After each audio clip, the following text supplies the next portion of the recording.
सेवा का सबसे बड़ा प्रसाद यही है कि जीवन ही प्रसाद हो जाता है। जो प्रभु का सेवक है वो प्रभु को पवा कर पाता है, प्रसाद पाता है। हमारे यहाँ तो ऐसी व्यवस्था है कि नया वस्त्र भी आप धारण करें तो पहले श्री जी का चरण स्पर्श कराकर उसको धारण करें। कोई भी वस्तु आप प्रयोग कर रहे हैं तो वो श्री जी के पहले सन्मुख धरिए, पहले श्री जी का चरण स्पर्श कराइए, भावना में गुरु चरणों में निवेदन करके फिर उसे पाइए, आप प्रसाद पाएंगे। वस्तु में दोष होता है, प्रसाद में दोष नहीं होता। जब आप वस्तु पाते हैं तो वस्तु का तो गुण दोष है और वो अपना कार्य करता है, लेकिन जब आप प्रसाद पाते हैं तो प्रसाद तो भागवती ऊर्जा से संपन्न हो जाता है। जब मीरा जी के हाथ में विष का प्याला आया और उदा ने देखा कि मीरा जी ने बड़े भाव से अपने गिरधर लाल के श्री चरणों में धर दिया, उठाकर पीने लगी। कह रहे उदा का हृदय व्याकुल हो गया। उसको जाने कैसे बोध हो आया कि मैं क्या कर रही हूं, ये कैसी निर्मल हृदया है, ये कितनी भोली है, ये कितनी निश्चल है कि मैंने लाकर इसे ये चरणामृत कहकर दिया, इसने श्री चरणों में धर दिया और वो पाने को तत्पर है। इसने किंचित भी विचार नहीं किया कि कोई षड्यंत्र हो सकता है, ये कुछ और हो सकता है। अब भक्त का हृदय तो भाई केवल भगवान देखता है। भक्त के हृदय को कुछ और विचार करना ही नहीं है, उसके हृदय में कुछ और विचार आता ही नहीं है। तो कह रहे उदा का हृदय जो था कंपित हो गया कि भगवान की ऐसी भोली भाली, ऐसी निर्मल निश्चल भक्ता को सताकर मुझे क्या मिलेगा। कह रहे जैसे मीरा जी ने वो पात्र उठाया, चिल्ला पड़ी उदा कि भाई साहब मत आरोग, ये विष है। फिर मीरा जी कहती है विष होगा तब जब आप लाई थी, अब मैंने अपने गिरधर लाल के श्री चरणों में धर दिया है, अब ये प्रसाद है, अब ये विष नहीं है, अब ये प्रसाद है। मैंने इसे अपने प्रभु के चरणों में निवेदन कर दिया है।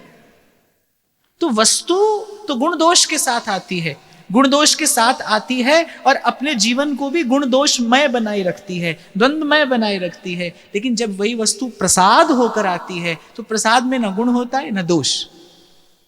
प्रसाद तो प्रभु का स्वरूप है, प्रसाद गुणातीत है और प्रसाद की बड़ी भारी महिमा है। कई बार मैंने व्यासपीठ से आपको निवेदन किया, श्रीमद् भागवत का एकादश स्कंद जब उद्धव और श्री कृष्ण का संवाद हो रहा है और उद्धव का मुख उदास प्रभु देखते हैं, कह रहे तुम क्यों उदास हो, तुम्हें भी हमारी माया से डर लगता है। तो उद्धव कहते हैं आपके प्रसाद के बल पर हमने आपकी माया को जीत लिया है। हे केशव, इस बात की हमें कोई चिंता नहीं।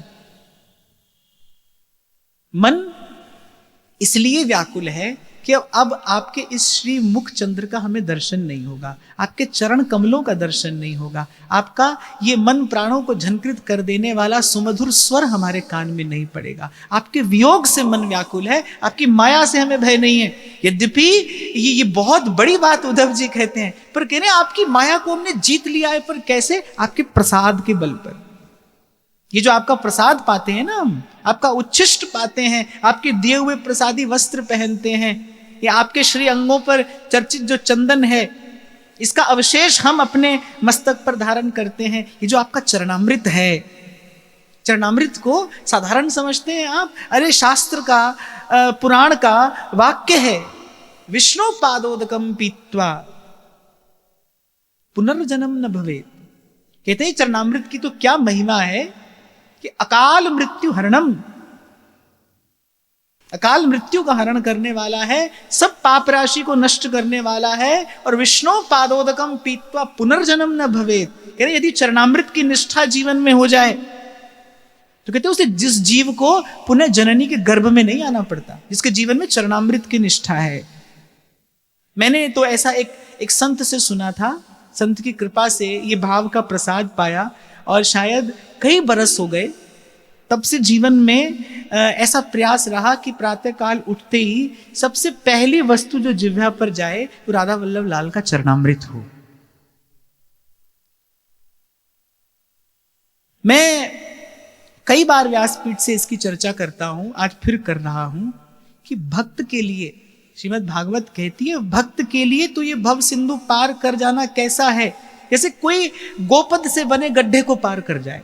गैया चलती है जब, तो चलती है कभी कभी जहां भूमि कोमल होती है तो गैया के पांव रखने से गड्ढा पड़ जाता है, उसको पार करने में कोई परिश्रम करना पड़ता है?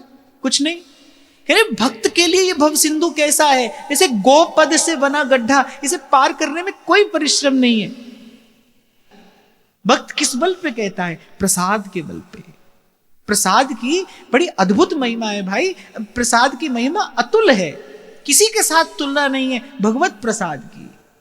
धन धन श्री किन का प्रसाद, जय जय जय श्री वृंदावन।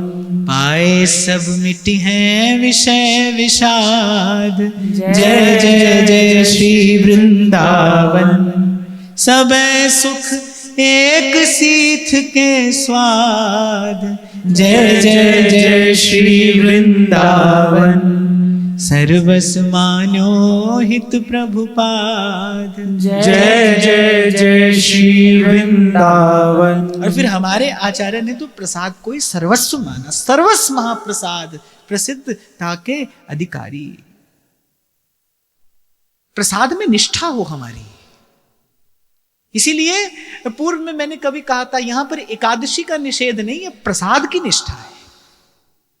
एकादशी का त्याग नहीं है, प्रसाद की निष्ठा का ग्रहण है। प्रसाद नहीं छोड़ सकते, किसी भी दिन नहीं छोड़ सकते, किसी भी काल में नहीं छोड़ सकते। प्रसाद ही सर्वस्व है। और श्रीमद् भागवत के अनुसार तो यह भागवत धर्म है।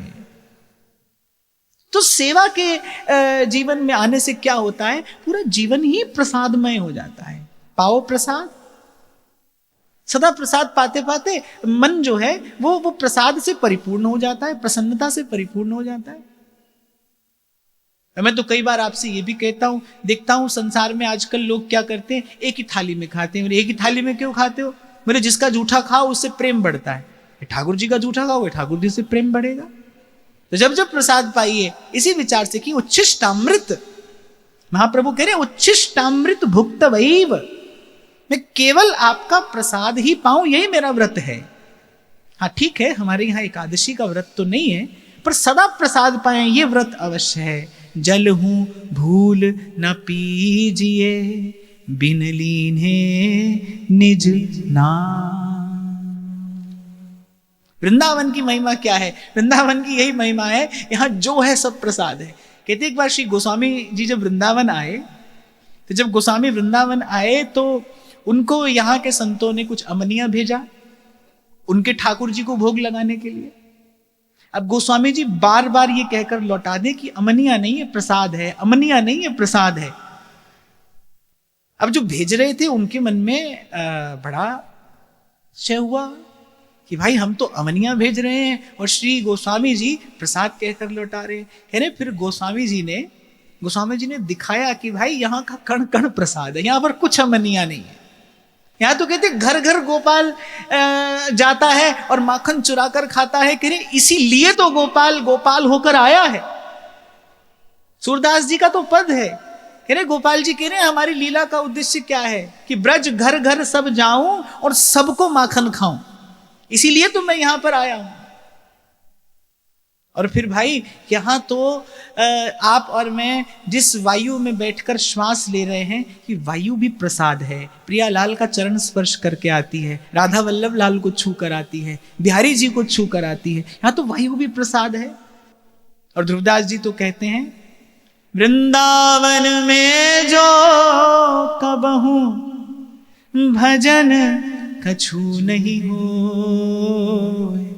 रज तो उड़ लागे तन ही, पीवे जमुना तो